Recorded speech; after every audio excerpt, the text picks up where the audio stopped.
നമസ്കാരം, ഞാൻ Joyce Mathew. ഷെഖിന news world ടുഡേയിലേക്ക് സ്വാഗതം.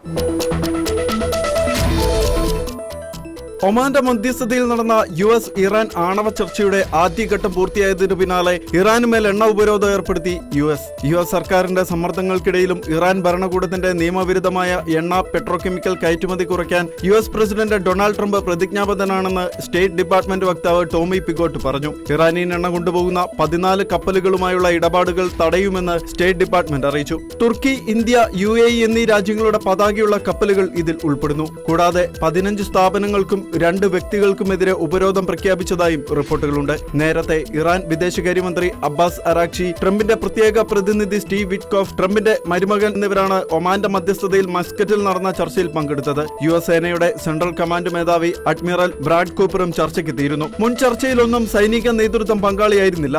ചർച്ച പൊളിഞ്ഞാൽ US ഇറാൻ ആക്രമിക്കുമെന്ന ഭീഷണി ശക്തമാക്കുന്നതിനാണിത്. ഒമാനിലെ ചർച്ച വളരെ മികച്ച തുടക്കമാണെന്ന് ഇറാൻ വിദേശകാര്യമന്ത്രി പ്രതികരിച്ചു. ചർച്ച തുടരുമെന്ന് ഒമാൻ വിദേശകാര്യമന്ത്രി ബദർ അൽ ബുസൈദി അറിയിച്ചു. തുടർ ചർച്ചകൾക്ക് സാഹചര്യമൊരുക്കാനാണ് ഈ ചർച്ച ലക്ഷ്യമിട്ടതെന്നും വ്യക്തമാക്കി.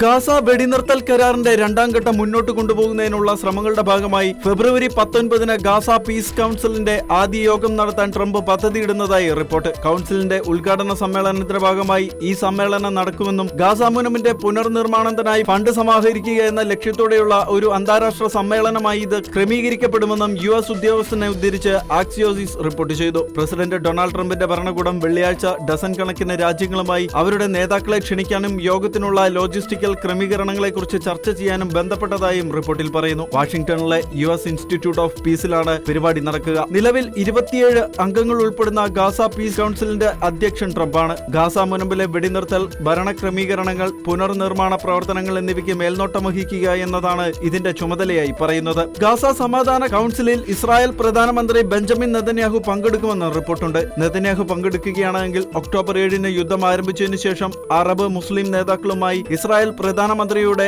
ആദ്യ പൊതുസമ്മേളനമായിരിക്കും ഇതെന്നും ആക്സിയോസിസ് റിപ്പോർട്ട് ചെയ്യുന്നു. റഷ്യയിൽ നിന്നുള്ള എണ്ണ ഇറക്കുമതിയുടെ പേരിൽ ഇന്ത്യക്ക് മേൽ ചുമത്തിയിരുന്ന 25% പിഴത്തീരുവ US പ്രസിഡന്റ് ഡൊണാൾഡ് ട്രംപ് പിൻവലിച്ചു. ഇന്ത്യയും അമേരിക്കയും തമ്മിലുണ്ടായ പുതിയ വ്യാപാര കരാറിന്റെ ഭാഗമായാണ് ഈ തീരുമാനം. റഷ്യൻ എണ്ണ വാങ്ങുന്നത് തുടർന്നാൽ 100% വരെ തീരുവ ചുമത്തുമെന്ന് ട്രംപ് നേരത്തെ മുന്നറിയിപ്പ് നൽകിയിരുന്നു. എന്നാൽ പുതിയ കരാർ പ്രകാരം റഷ്യൻ എണ്ണയെ ചൊല്ലിയുള്ള 25% അധിക തീരുവ ട്രംപ് പൂർണ്ണമായും ഒഴിവാക്കി. ഇതുവരെ ഇന്ത്യൻ ഉൽപ്പന്നങ്ങൾക്ക് അമേരിക്കയിൽ മൊത്തം 50% വരെ നികുതി നൽകേണ്ടി വന്നിരുന്നു. പുതിയ കരാറോടെ ഇത് 18% കുറയും. ഇത് ഇന്ത്യൻ കയറ്റുമതി മേഖലയ്ക്ക് വലിയ ആശ്വാസമാണ്. താരിഫ് കുറയ്ക്കുന്നതിന് പകരമായി ഇന്ത്യ ചില ഉറപ്പുകൾ നൽകിയതായി ട്രംപ് അറിയിച്ചു. റഷ്യയിൽ നിന്നുള്ള എണ്ണ ഇറക്കുമതി ഘട്ടം ഘട്ടമായി നിർത്തുകയോ കുറയ്ക്കുകയോ ചെയ്യും. പകരം അമേരിക്കയിൽ നിന്നും വെനസ്വേലയിൽ നിന്നും കൂടുതൽ എണ്ണ വാങ്ങും. അമേരിക്കയിൽ നിന്നുള്ള ഊർജ്ജം, സാങ്കേതികവിദ്യ, കൃഷി എന്നീ മേഖലകളിൽ നിന്ന് ഏകദേശം $500 ബില്യൺ ഉൽപ്പന്നങ്ങൾ ഇന്ത്യ വാങ്ങുമെന്ന് ട്രംപ് അവകാശപ്പെട്ടു.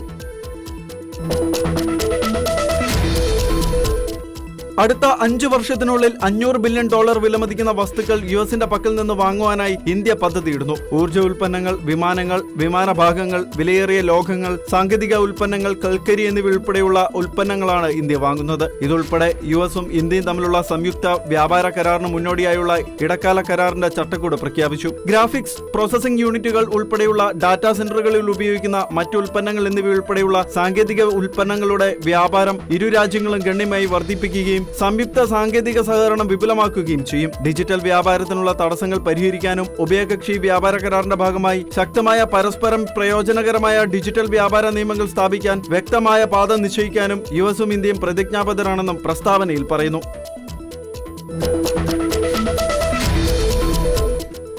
പാകിസ്ഥാൻ തലസ്ഥാനമായ ഇസ്ലാമാബാദിലെ മസ്ജിദിലുണ്ടായ ചാവേർ സ്ഫോടനത്തിൽ ഇന്ത്യക്കും ബന്ധമുണ്ടെന്ന പാക് പ്രതിരോധ മന്ത്രിയുടെ ആരോപണത്തിൽ മറുപടി പ്രസ്താവനയുമായി ഇന്ത്യ. ആക്രമണകാരിക്ക് അഫ്ഗാനിസ്ഥാനുമായി ബന്ധമുണ്ടെന്നും അഫ്ഗാൻ താലിബാൻ ഇന്ത്യയുമായി ബന്ധപ്പെട്ടിരിക്കുന്നുവെന്നുമായിരുന്നു പാക് പ്രതിരോധ മന്ത്രി ഖ്വാജ ആസിഫിന്റെ പ്രസ്താവന. ഇന്ത്യ അപമാനകരമായ പരാജയത്തിനു ശേഷം ഒരു പ്രോക്സി പ്രചാരണം നടത്തുകയാണെന്നും നേരിട്ടുള്ള പോരാട്ടത്തിന് ഇന്ത്യക്ക് ധൈര്യമില്ല എന്നും ഖ്വാജ ആസിഫ് ആക്ഷേപിച്ചു. പ്രസ്താവനയിൽ വിദേശകാര്യ മന്ത്രാലയം സ്ഫോടനത്തെ അപലപിക്കുകയും നിരപരാധികൾക്ക് ജീവഹാനിയുണ്ടായതിൽ അനുശോചനം രേഖപ്പെടുത്തുകയും ചെയ്തു. ഇന്ത്യൻ പങ്കാളിത്തത്തെക്കുറിച്ചുള്ള ആരോപണത്തെ ഇന്ത്യ ശക്തമായി നിഷേധിച്ചു. അത്തരം ആരോപണങ്ങൾ അടിസ്ഥാനരഹിതവും അർത്ഥശൂന്യവുമാണെന്ന് ഇന്ത്യ വ്യക്തമാക്കി. തങ്ങളുടെ സാമൂഹിക ഘടനയെ ബാധിക്കുന്ന പ്രശ്നങ്ങളെ ഗൗരവമായി നോക്കിക്കാണുന്നതിന് പകരം പാകിസ്ഥാൻ സ്വന്തം നാടിന്റെ പ്രശ്നങ്ങൾക്ക് മറ്റുള്ളവരെ കുറ്റപ്പെടുത്തി സ്വയം വഞ്ചിക്കുന്നു എന്നത് ദൗർഭാഗ്യകരമാണെന്ന് വിദേശകാര്യ മന്ത്രാലയം പ്രസ്താവനയിൽ പറഞ്ഞു. അതേസമയം സ്ഫോടനത്തിന്റെ ഉത്തരവാദിത്തം ISS ഏറ്റെടുത്ത് രംഗത്ത് വന്നു. ഇന്ത്യയും അമേരിക്കയും വ്യാപാര കരാറുമായി ബന്ധപ്പെട്ട സംയുക്ത പ്രസ്താവന പുറത്തിറക്കിയതിനു പിന്നാലെ ട്രംപ് ഭരണകൂടം പങ്കുവച്ച ഇന്ത്യയുടെ ഭൂപടം സമൂഹ മാധ്യമങ്ങളിൽ ചർച്ചയാകുന്നു. വ്യാപാര കരാറിന്റെ വിശദാംശങ്ങൾ പുറത്തുവിടുന്നതിനിടെ US ട്രേഡ് റെപ്രസെന്റേറ്റീവ് ഓഫീസ് പുറത്തുവിട്ട ഭൂപടത്തിൽ പാക് അധിനിവേശ കാശ്മീർ ഉൾപ്പെടെയുള്ള ജമ്മു കാശ്മീർ മുഴുവനായും ഇന്ത്യയുടെ ഭാഗമായാണ് രേഖപ്പെടുത്തിയിരിക്കുന്നത്. മാത്രമല്ല, ചൈന തങ്ങളുടേതാണെന്ന് അവകാശപ്പെടുന്ന അക്സായ് ചിഹ്നം ഈ ഔദ്യോഗിക ഭൂപടത്തിൽ ഇന്ത്യയുടെ ഭാഗമായി ഉൾപ്പെടുത്തിയിട്ടുണ്ട്. USന്റെ ഈ നീക്കം വലിയ രാഷ്ട്രീയ പ്രാധാന്യത്തോടെയാണ് നിരീക്ഷിക്കപ്പെടുന്നത്. മുൻപ് USO സ്റ്റേറ്റ് ഡിപ്പാർട്ട്മെന്റോ പുറത്തുവിട്ട ഭൂപടങ്ങളിൽ പാകിസ്ഥാന്റെ ആശങ്കകൾ കണക്കിലെടുത്ത് പാക് അധിനിവേശ കാശ്മീരിനെ വ്യക്തമായി വേർതിരിച്ച് രേഖപ്പെടുത്താറുണ്ടായിരുന്നു. എന്നാൽ ട്രംപ് ഭരണകൂടം പുറത്തിറക്കിയ ഏറ്റവും പുതിയ ഭൂപടം പാകിസ്ഥാന്റെ അവകാശവാദങ്ങളെ പാടെ തള്ളിക്കളയുന്നതാണ്. പോളണ്ടിലെ പെസ്നാനിൽ പരിശുദ്ധ കന്യകാമറിയത്തിന്റെ നാമധേയത്തിലുള്ള ദേവാലയത്തിൽ ദൈവനിന്ദാപരമായ അതിക്രമം തുറന്നുവിട്ട് അജ്ഞാതർ. ഫെബ്രുവരി 5-ന് ടാർസെഗ്രേഡ് ജില്ലയിലെ ഇടവകയിൽ നടന്ന അക്രമ സംഭവങ്ങളെപ്പറ്റി ദേവാലയ അധികൃതർ അറിയിക്കുകയും പോലീസിന് പരാതി നൽകുകയും ചെയ്തതായി ഔദ്യോഗികമായി സ്ഥിരീകരിക്കുകയും ചെയ്തു. അജ്ഞാതരായ അക്രമികൾ പള്ളിയുടെ പുറംഭിത്തികൾ, വാതിലുകൾ, രൂപങ്ങൾ എന്നിവ സാത്താനിസവുമായി ബന്ധപ്പെട്ട ചിഹ്നങ്ങൾ സ്പ്രേ പെയിന്റ് കൊണ്ട് വരച്ച് വികൃതമാക്കുകയായിരുന്നു. അതിൽ പെന്റഗ്രാം, തലകീഴായ കുരിശ്, 666 എന്ന സംഖ്യ എന്നിവ ഉൾപ്പെടുന്നു. ഒരു ചുവരിൽ ഈ പള്ളി കത്തിക്കുമെന്ന ഭീഷണി സന്ദേശവും കാണപ്പെടുകയുണ്ടായി. ഇടവക വികാരി ഫാദർ ഡാരിയസ് മഡേജസിക് പള്ളിയുടെ സോഷ്യൽ മീഡിയ പേജിൽ ഇത് സംബന്ധിച്ച വിശദാംശങ്ങൾ പങ്കുവച്ചു. കുറ്റവാളികളോടുള്ള വെറുപ്പോടെയല്ല, മറിച്ച് വിവേകത്തിനും മാനസാന്തരത്തിനും സ്നേഹത്തിനും വേണ്ടിയുള്ള പ്രാർത്ഥനയോടെ പ്രതികരിക്കാൻ അദ്ദേഹം വിശ്വാസികളെ ആഹ്വാനം ചെയ്തു. പോളണ്ടിലെ മറ്റ് സംസ്ഥാനങ്ങളിലും സമാനമായ പ്രവർത്തികൾ നടന്നിട്ടുണ്ടെന്ന് അദ്ദേഹം പറഞ്ഞു. ഇടവകയിലും പ്രാദേശിക സമൂഹത്തിലെയും അംഗങ്ങൾ സംഭവത്തിൽ ഞെട്ടലും ദുഃഖവും പ്രകടിപ്പിച്ചു. കേസിൽ അന്വേഷണം പുരോഗമിക്കുന്നു.